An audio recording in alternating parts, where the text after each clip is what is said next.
கர்த்தருடைய பரிசுத்த நாமத்துக்கு மகிமை உண்டாவதாக. இந்த நாள் கர்த்தர் தந்த நாள், இதிலே நாம் களி கூர்ந்து மகிழ கடவோம் என்ற வார்த்தையின்படி இந்த நல்ல நாளிலே நாம் ஆராதிக்க ஆண்டவரை தொழுது கொள்ளும்படியாக நாம் வந்திருக்கிறோம். இது ஆண்டவர் படைத்த வெற்றியின் நாள். அதனால் இதில் என்ன பண்ணணுமா? அகமகிழ்ந்து களி கூர்ந்து மகிழ்ச்சியாக இருக்கணும். கர்த்தர் நம்ம கொடுக்குற ஒவ்வொரு நாளுமே நமக்கு வெற்றியின் நாள் தான். ஆண்டவர் நம்ம கொடுக்குற ஒவ்வொரு நாளுமே நமக்கு மகிழ்ச்சியான நாள் தான். அந்த நாளை நாம் எவ்வாறு பயன்படுத்துகிறோம் என்பது தான் நம்ம அவசியம். இப்பொழுது நம்ம ஆண்டவரை ஆராதித்து நல்ல உற்சாகமாய் கரங்களை தட்டி பாடி கர்த்தருடைய நாமத்தை விடுதலையோடு நாம் மகிமைப்படுத்த போகிறோம். ஆண்டவர் படைத்த வெற்றியின் நாள் இது, இன்று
வார்த்தை எங்களுக்கு ஆசீர்வாதமாக்கி தாரும்.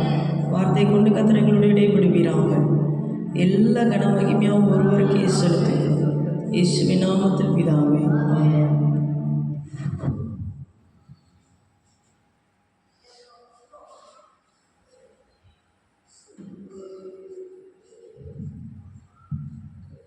Hallelujah. Praise the Lord. Praise the Lord. Hallelujah. Hallelujah. ஆண்டவருடைய நாமம் மகிமைப்படுவதாக. இந்த கால வேளையிலே சங்கீத தியானத்திற்கு வந்திருக்கிற எல்லா தெய்வ பிள்ளைகளையும் அன்போடு வாழ்த்து வரவேற்கிறோம். கர்த்தர் உங்களை ஆசீர்வதிப்பாராக.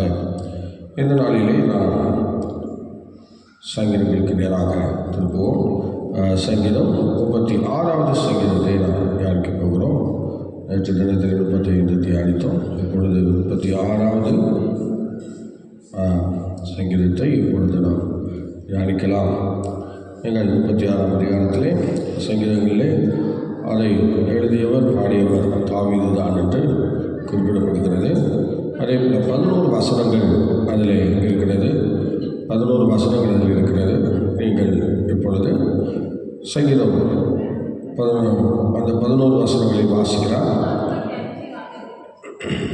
சத்தமாய் வாசியுங்கள். சங்கீதம் 36வது பகுதியை நாம் எல்லாரும் சேர்ந்து வாசிக்கலாம். வாசியுங்கள். மைக்கில் படிங்க. துன்மார்க்கனுடைய துரோக பேச்சு என் உள்ளத்திற்கு தெரியும். அவன் கண்களுக்கு முன் தெய்வ பயம் இல்லை. அவன் தன் அக்கிரமம் அருவருப்பானதென்று காணப்படும் அளவும் தன் பார்வைக்கு ஏற்றபடி தனக்குத்தானே இச்சகம் பேசுகிறான். அவன் வாயின் வார்த்தைகள் அக்கிரமமும் வஞ்சகமும் உள்ளது. புத்தியாய் நடந்து கொள்வதையும் நன்மை செய்வதையும் விட்டுவிட்டான். அவன் தன் படுக்கையின் மேல் அக்கிரமத்தை யோசித்து நல்லதல்லாத வழியிலே நிலைத்து பொல்லாப்பை வெறுக்காதிருக்கிறான். கர்த்தாவே, உமது கிருபை வானங்களில் விளங்குகிறது. உமது சத்தியம் மேகமண்டலங்கள் பரியந்தம் எட்டுகிறது. உமது நீதி மகத்தான பர்வதங்கள் போலவும் உமது நியாயங்கள் மகா ஆழமாகவும் இருக்கிறது. கர்த்தாவே, மனுஷரையும் மிருகங்களையும் காப்பாற்றுகிறேன்.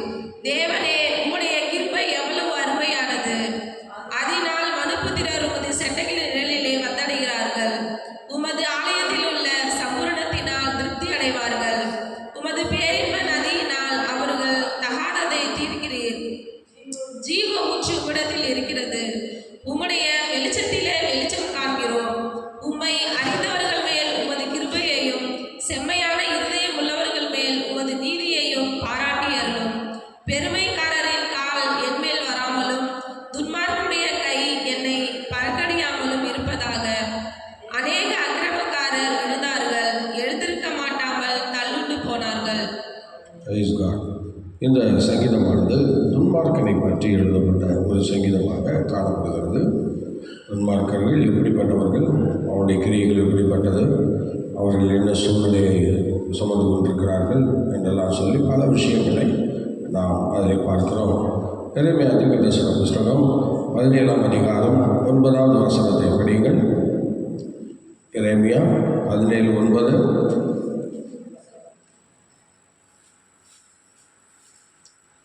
மனுஷனுடைய இருதயமானது எல்லாவற்றையும் பார்க்கிலும் இருதயமே திருக்குள்ளதும் மகா கேடுள்ளதுமாய் இருக்கிறது. அதை அறியத்தக்கவன் யார்? ஆமென். பார்த்தீங்களா? இப்போ துன்மார்க்கருடைய இருதயங்கள் எப்படிப்பட்டது என்று சொல்லி அந்த எரேமியா சொல்லும்போது, இருதயம் திருக்குள்ளதும் அதிகமான ஒரு கேடு நிறைந்த ஒரு அவயங்களாக காணப்படுகிறது. ஆத்மா ஒவ்வொருடைய வாழ்க்கையில் அமிதமாக அது செயல்படுகிறது. அதை தான் நாம் இப்பொழுது சங்கீதம் 36:1 படிக்கலாம். படிங்கள். சங்கீதம் 36:1. துன்மார்க்கனுடைய துரோக பேச்சு உள்ளத்திற்கு தெரியும். அவருடைய கண்களுக்கு முன்பாக தெய்வ பயம் இல்லை. இதுதான் துன்மார்க்கனுடைய கிரியைகள்.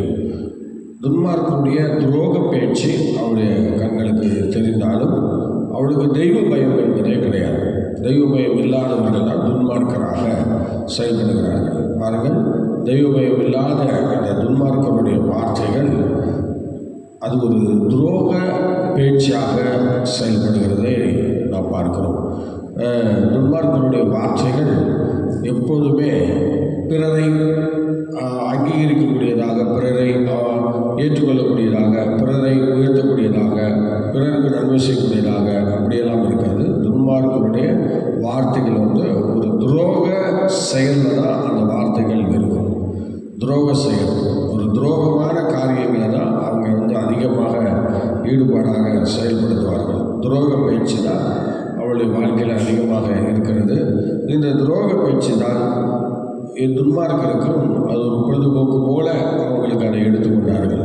ஆகவே இதனாலே அவர்களுடைய இதெல்லாம் எங்கிருந்து வருதோம் என்றெல்லாம் நீங்கள் பார்க்கும்போது, நீங்கள் மத்தேயு விசேஷம் 15ஆம் அதிகாரம் 19ஆம் வசனத்தை படிக்க பார்க்கலாம். மத்தேயு 15:19. மத்தேயு 15:19. எப்படியெனில் இருதயத்திலிருந்து பொல்லாத சிந்தனைகளும், கொலை பாதகங்களும், விபச்சாரங்களும், வேசித்தனங்களும், களவுகளும், பொய் சாட்சிகளும், தூஷணங்களும் புறப்பட்டு வரும். இதெல்லாம் அந்த இருதயத்திலிருந்து புறப்பட்டு வருகிறது. இதையெல்லாம் துன்மார்க்கன் நம்ம அந்த இருதயத்திலிருந்து எடுத்து ரொம்ப பக்குவமாக அழகாக பேசிக்கொண்டு தான் இருக்கிறார்கள், செயல்படுத்தி கொண்டு தான் இருக்கிறார்கள். இதற்கு பேர் தான் துன்மார்க்கர் என்று சொல்லப்படுகிறது. இன்னும் நீங்கள் படிக்கும்போது ரோமர் 3ஆம் அதிகாரம் 8வது வசனத்தை படிங்கள். ரோமர் 3:8. அந்த துன்மார்க்கரை குறித்து அது ஒரு வெளிப்பாடு. படிக்க பார்க்கலாம். நன்மை வரும்படிக்கு தீமை செய்வோமாக என்றும் சொல்லலாம் அல்லவா? நாங்கள் அப்படி போதிக்கிறவர்கள் என்றும் சிலர் எங்களை தூஷித்து சொல்லுகிறார்களே, அப்படி போதிக்கிறவர்கள் மேல் வரும் ஆக்கினை நீதியாயிருக்கும். ஓகே, இப்போ 1:8 படிக்க போகலாம். ரோமர் 1:18. 1:8 படிங்க.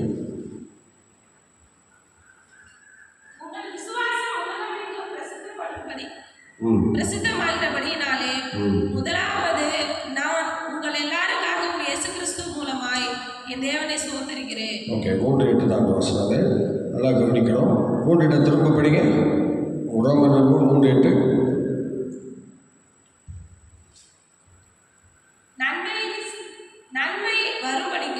நன்மை வரும்படிக்கு தீமை செய்வோமாக என்று சொல்லலாம் அல்லவா?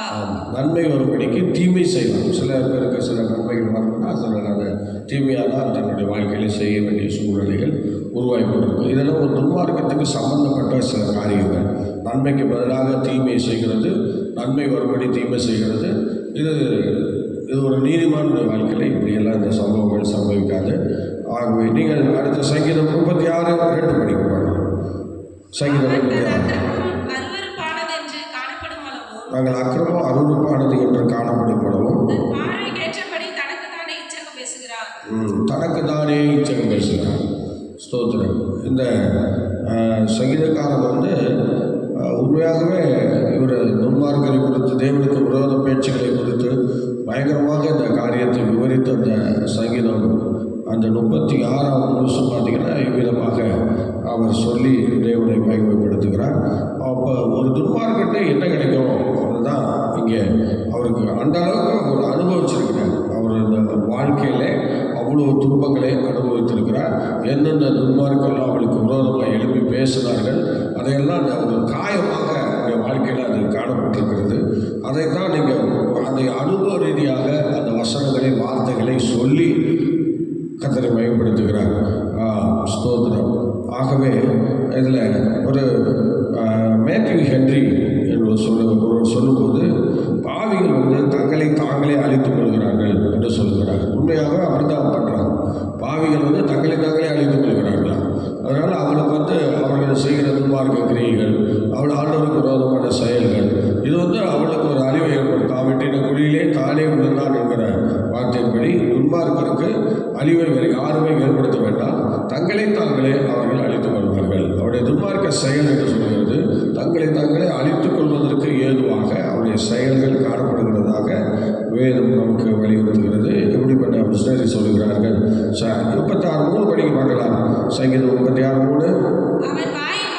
அவன் வாயின் வார்த்தைகள் அக்கிரமம் வஞ்சனை உள்ளது. புத்தியாய்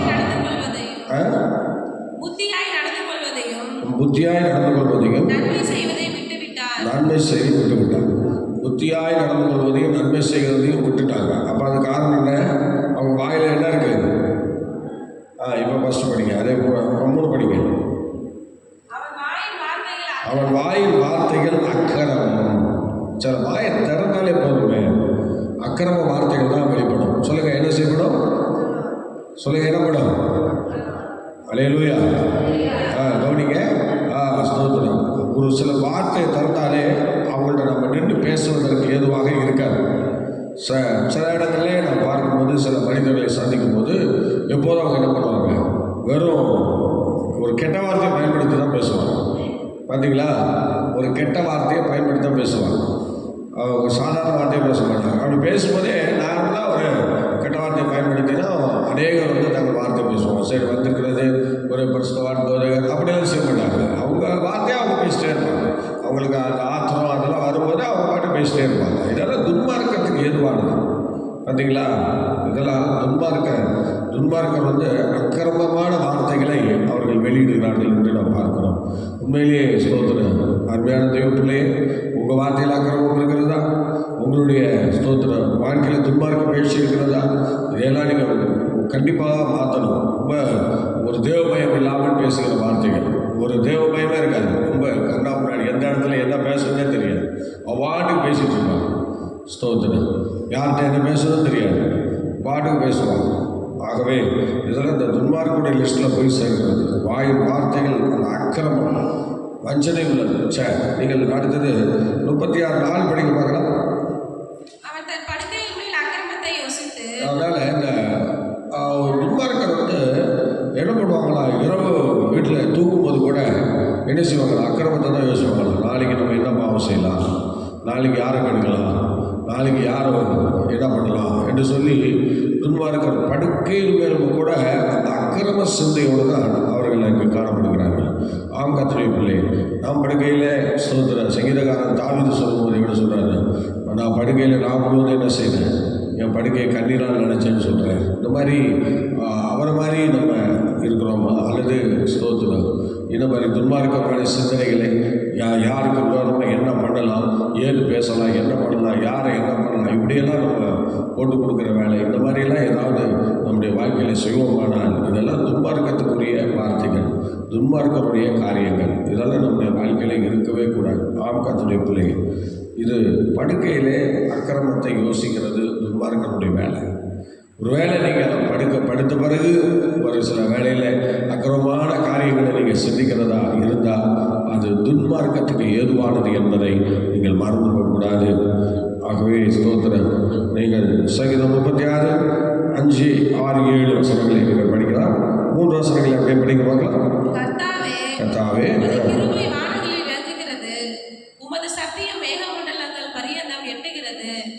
உமது நீதி மகத்தான பர்வதங்கள் போலவும் உமது நியாயங்கள் மகா ஆழமாகவும் இருக்கிறது. கர்த்தாவே, மனுஷரையும் மிருகங்களையும் காப்பாற்றுகிறீர். தேவனே, உம்முடைய கிருபை எவ்வளவு அருமையானது. அதனால் மனுபுத்திரர் உமது செட்டைகளின் நிழலிலே வந்தடைகிறார்கள். ஸ்தோத்திரம். இந்த வார்த்தைகள் ஸ்தோத்திரம். 6 வசனம் படிங்க. உமது நீதி மகத்தான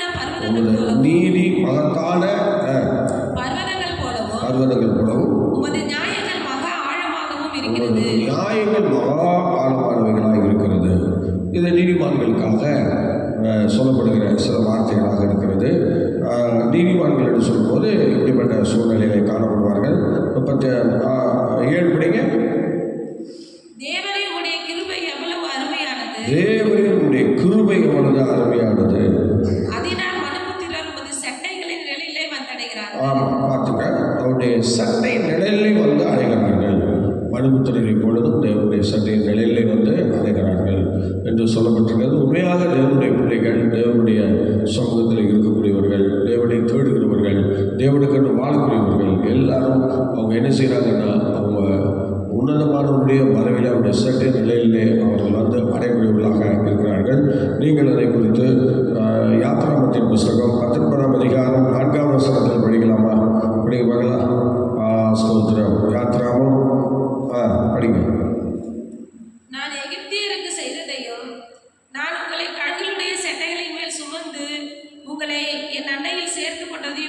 பாருங்கள், கழுகுகளின் சட்டைகளின் மேல் உங்களை சுமந்து நான் சேர்த்துக் கொண்டேன் என்று சொல்கிறார். ஆண்டுடைய வார்த்தை நமக்கு எவ்விதமாக செயல்படுகிறது பாருங்கள்.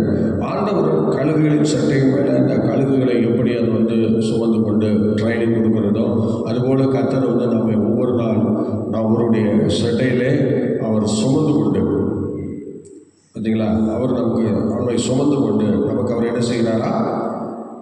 படிங்க அந்த வசனத்தை ஃபுல்லாக படிங்க.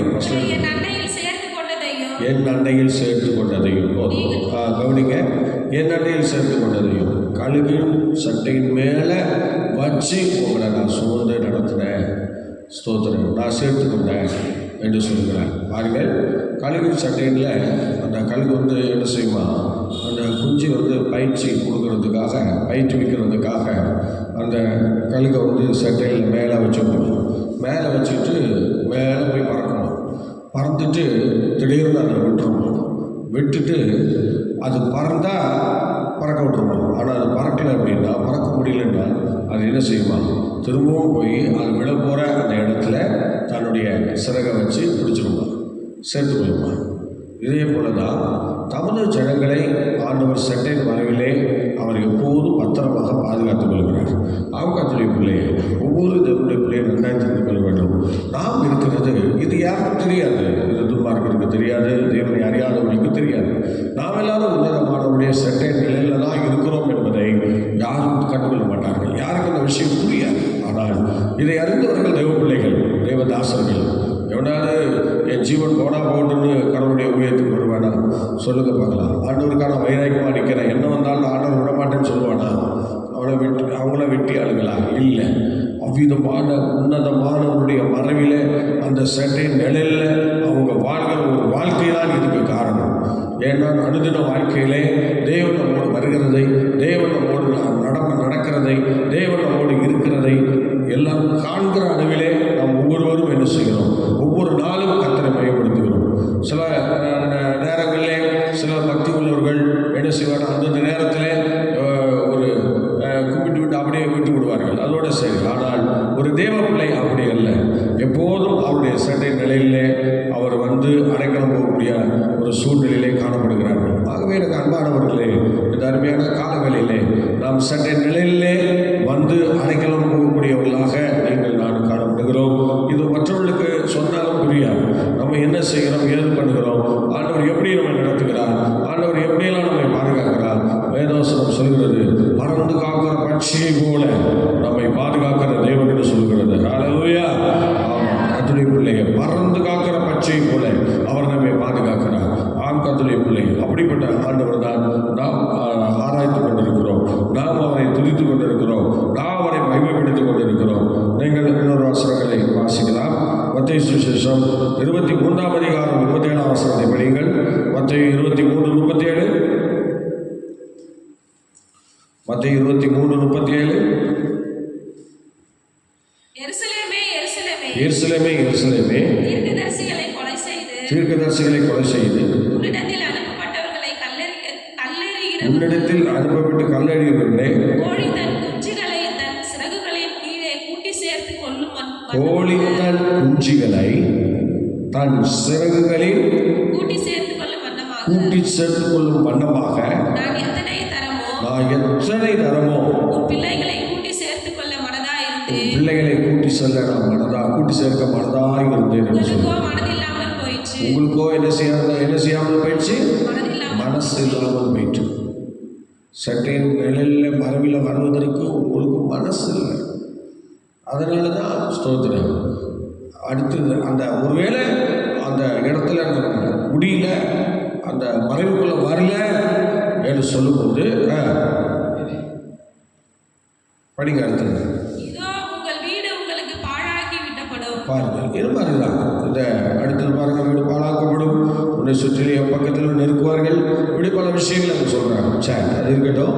அருமையான தெய்வங்களே, இன்னைக்கு ஸ்தோத்திரம் அந்த இது எருசலேமை குறித்து ஆண்டவர் சொல்லும்போது, இஸ்ரவேல் ஜனங்களை குறித்து சொல்லும்போது எத்தனை தரமோ நான் உன்னை சேர்த்துக்கொள்ள மனசார்ந்தேன்.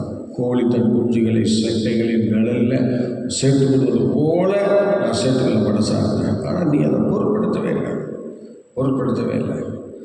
அதனால் இன்றைக்கி தூரமாக போயிட்டேன். என்னை விட்டு நீ தூரமாக போயிட்டேன்னு சொல்லி வருத்தப்படுகிறார். ஆம் கர்த்தருடைய பிள்ளையை நன்றாக யோசித்து பாருங்கள்.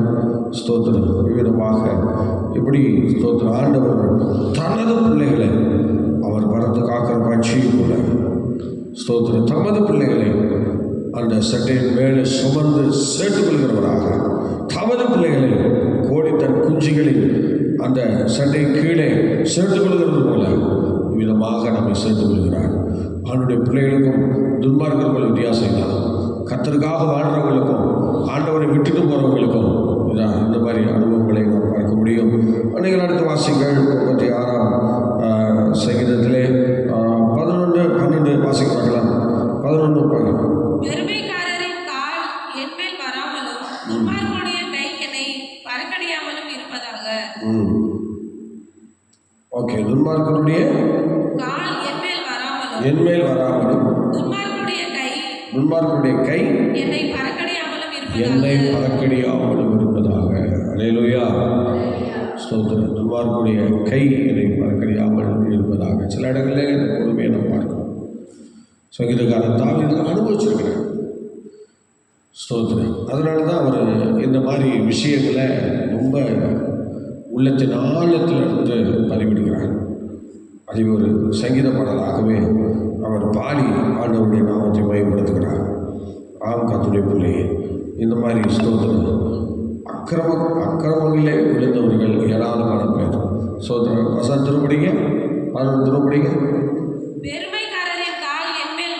பெருமைக்காரருடைய கால்கள் என்மேல் வராமலும். நல்லா கவனிங்க. பெருமைக்காரரின் கால்கள் என்மேல் வராமலும். பெருமைக்காரர்கள் தான் எட்டி வதைக்கிறவர்கள். உங்களுக்கு தெரியும்ல, பெருமைக்காரர்கள் எட்டி வதைக்கிறார்கள். ஆனால் ஸ்தோத்திரம் இயேசு கிறிஸ்துவுக்கு அது பார்க்கும்போது அவர்களுக்கு அந்த மாதிரி சூழ்நிலைகள் எத்தனை இடங்களில் காணப்பட்டிருக்கிறது. அவர் அந்த நெருக்கத்தை எத்தனையோ இடங்களில் சந்தித்திருக்கார். இது நம்முடைய இஸ்ரவேல் ஜனங்களை, தமது ஜனங்களை அவர் காக்கும்படி நிறைய தீங்குகளை அவர் அனுபவித்திருக்கிறார். சங்கீதக்காரன் தாவீதும் நிறைய தீங்குகளை அனுபவித்திருக்கிறார். இப்படி சங்கீதக்காரன் பட்ட துன்பங்கள் அப்படி எண்ணி பார்க்கும்போது நிறைய விஷயங்கள் இயேசு கிறிஸ்துவும் அந்த பாடுகளெல்லாம் உட்பட்டிருக்கிறார். சோத்திரம். எத்தனை வார்த்தைகள் பாருங்கள். என்னென்ன யார் பேசினாலும் மயிர் கத்திரிக்கிறவனுக்கு முன்பாக சத்தம் விடாதிருக்கிற ஒரு ஆட்டுக்குட்டியை போல தான் அவர் இருந்தாரே தவிர அவர் வாயை திறக்கவில்லை என்று வேதம் சொல்கிறது. எவை என்னென்னமோ பேசினார், எதுக்கும் அவர் பேசலை. ஹல்லேலூயா. பெருமை கொண்டு எத்தனையோ பேர் என்னென்னமோ பேசினார்கள். எந்த காரியங்களுக்கும் அவர் தனது வாயை திறக்கவில்லை. அவ்விதமாக கர்த்தர் ஸ்தோத்திரம் நடத்தினார். கர்த்தருடைய பிள்ளை நீங்கள் ஸ்தோத்திரம். இப்பொழுது அதில் 7ஆம் வசனத்தை மாத்திரம் படி பார்க்கலாம். 7ஆம் வசனம். தேவனே, உம்முடைய கிருபை எவ்வளவு அருமையானது. உம்முடைய கிருபை எவ்வளவு அருமையானது. அதனால் மனுபுத்திரர் உமது செட்டையின் நிழலிலே வந்தடைகிறார்கள். அதனால் மனுபுத்திரர்கள் அந்த செட்டையின் நிழலிலே அடைகிறார்கள் என்று சொல்லப்பட்டிருக்கிறது. அருமையானது பிள்ளைகளே ஸ்தோத்திரம். நாம் சில வசனங்களை நாம் தியானித்து விட்டோம். இப்பொழுது மறுபடியும் 7வது வசனத்தை நாம் தியானிக்கவில்லை. அதை இப்பொழுது நாம் மறுபடியும் எடுத்துக்கொள்கிறோம். 7வது வசனத்தை நீங்கள் படிக்கும்போது அது எவ்வளோ அருமையாக சொன்னால் பாருங்க. உங்கள் கிருபை எத்தனை படி பார்க்கலாம். தேவனே, உம்முடைய கிருபை எவ்வளவு அருமையானது. உம்முடைய கிருபை எவ்வளவு அருமையானது. அதனால் மனுபுத்திரர் உமது செட்டைகளின் நிழலிலே வந்தடைகிறார்கள். அவருடைய செட்டைகளின் நிழலிலே வந்தடைகிறார்கள். நல்லா கவனிக்கணும். எல்லாரும் வந்துட முடியாது. எல்லாரும் கடவுள்கிட்ட வந்துட முடியாது. கடவுள் எல்லாரும் நேசிக்கிறது உண்மைதான், எல்லாரும் அழைக்கிறது உண்மைதான். ஆனால் எல்லாரும் வந்துவிட முடியாது. அவருடைய கிருபை உள்ளவர்கள், அவருடைய இரக்கம் பெற்றவர்கள், அவர்கள் மாத்திரமே அவருடைய சன்னிதானத்திலே கடந்து வர முடியும் என்பதை நாம் பார்க்கிறோம். நீங்கள் யோவான் சுவிசேஷம் 1:16 படிக்க பார்க்கலாம். 1:16. யோவான் சுவிசேஷம் 1:16.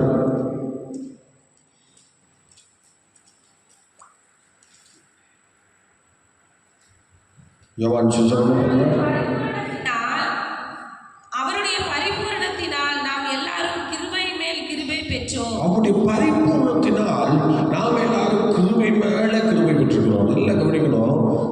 கிருபை இருந்தோ வரல, அவர் பரிபூர்ண ஒரு சூழ்நிலையில, அவர் முழுமையான ஒரு சூழ்நிலையில அவர் பூரணராய் இருந்ததுனால இன்னைக்கு நாம கிருபைகளை பெற்றிருக்கிறோம் என்று வேதம் சொல்கிறது. நாம் குறைவுள்ளவர்களாக இருந்தால் நம் கீழே உள்ளவர்கள் கிருபைகளை பெற முடியாது. நாம நிறைவான ஒரு அனுபவத்தை உடையவர்களாக இருக்கிறோம். அதுக்கு எக்ஸாம்பிள், முன்மாதிரியாக இயேசு நமக்கு இருக்கிறார். அல்லேலூயா. எப்படி இருக்கிறார் பார்த்தீங்களா? ஸோ அந்த வசனத்தில் படிப்பாங்களா? படிங்க. அவருடைய பரிபூர்ணத்தினால் நாம் எல்லாரும் கிருபை மேல் கிருபை பெற்றோம். அவருடைய பரிபூர்ணத்தினால் நாம் எல்லாரும் கிருபை மேலே கிருபை பெற்றோம்.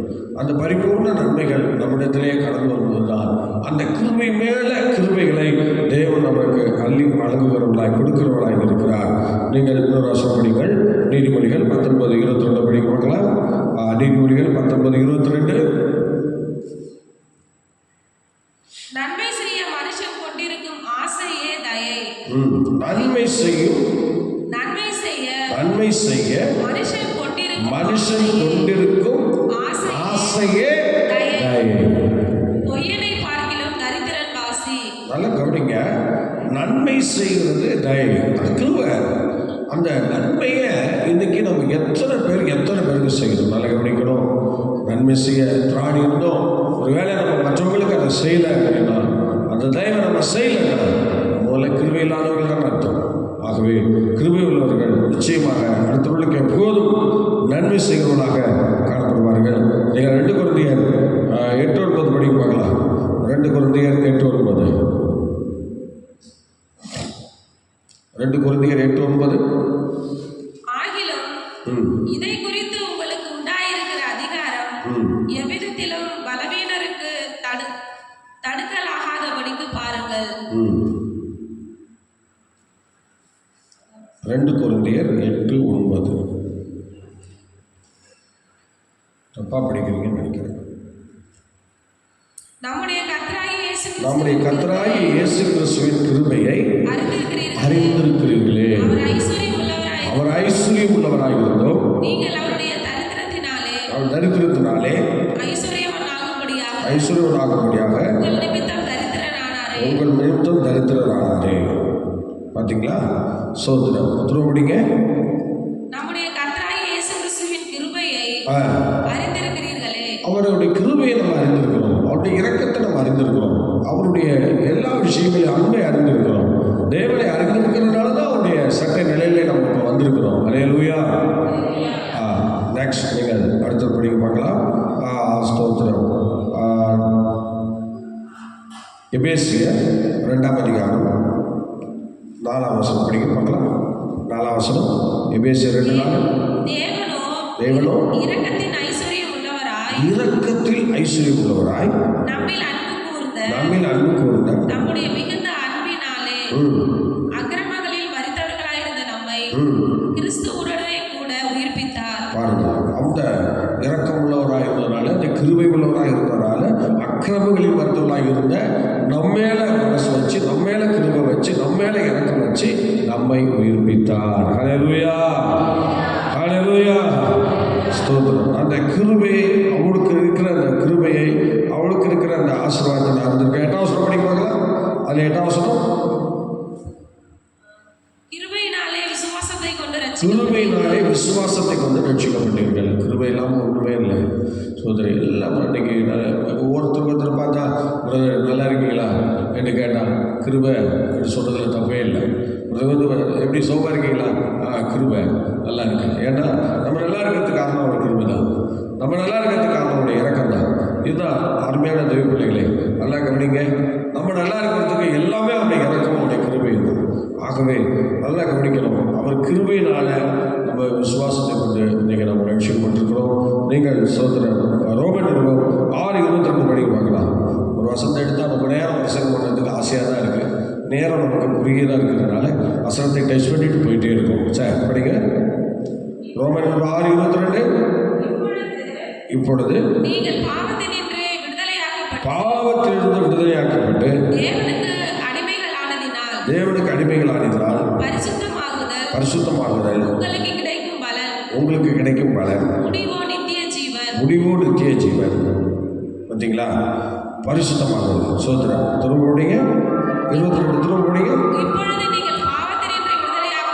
நீங்கள் பாவத்திலிருந்து விடுதலையாக்கப்பட்டு, தேவனுடைய கிருபை இறக்கம் மேலே இருக்கிறனால இன்னைக்கு நீங்கள் நான் பாவங்களில் இருந்து விடுதலையாக்கப்பட்டு இன்னைக்கு தேவ சமூகத்தில் ஒரு பரிசுத்தமாட்டியா நாம் நினைத்திருக்கிறோம்.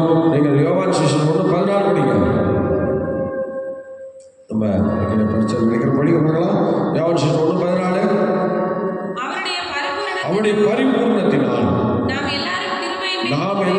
கிருபை மேலே கிருபையை பெற்றிருக்கிறோம். பார்த்தீங்களா? அருமையான தெய்வ பிள்ளையே, அவருடைய பரிபூர்ணத்தினால் அந்த கிருபை மேலே அந்த கிருபை இன்னைக்கு உங்களுக்கு கிடைச்சிருக்கு. இன்னைக்கு நம்ம தேவசமத்தில் கிருபையாக நம்ம உட்கார்ந்துருக்கிறோம். நம்ம தேவசமத்தில் கிருபையாக நம்ம ஆராதிக்கிறோம். இன்னைக்கு கிருபையாக எல்லா இக்கட்டிலிருந்து விடுவிக்கப்படுகிறோம். எல்லா நெருக்கத்திலிருந்து விடுவிக்கப்படுகிறோம். கர்த்தர் நமக்கு நல்லவராக இருக்கிறார். தேவன் நம்ம எப்பொழுதும் அவருடைய சட்டைகளில் மறைவிலே வைத்து ஒவ்வொரு நாளும் நம்மை பாதுகாக்கிறார். இந்த பாக்கியம் எத்தனை கிடைக்கும்? இது துன்மார்க்கர் கிடைக்காது. இது தேவ ஜனங்களுக்குரியது. இது தேவனுடைய பிள்ளைகளுக்குரியது. இது தேவனுடைய ஜனத்திற்கு ஆண்டவர் ஒரு கிருபையாக, ஒரு இரக்கமாக, ஒரு தயவாக கொடுத்த நன்மைகள். ஆகவே எனக்கு அன்பானவர்களே, நாம் காலையில் தேடுகிறது தேவனுடைய கிருபை. நாம் காலையில் தேவனை சார்ந்து கொள்வது, அவருக்காக வாழ்கிறேன் என்று சொல்வது தேவனுடைய சுத்த கிருபை. சோத்திரம். அங்கே பிரசங்கியார் சொல்லுகிறார், நான் நிர்மூலமாக இருக்கிறது சுத்த கிருபை, சுத்த கிருபை.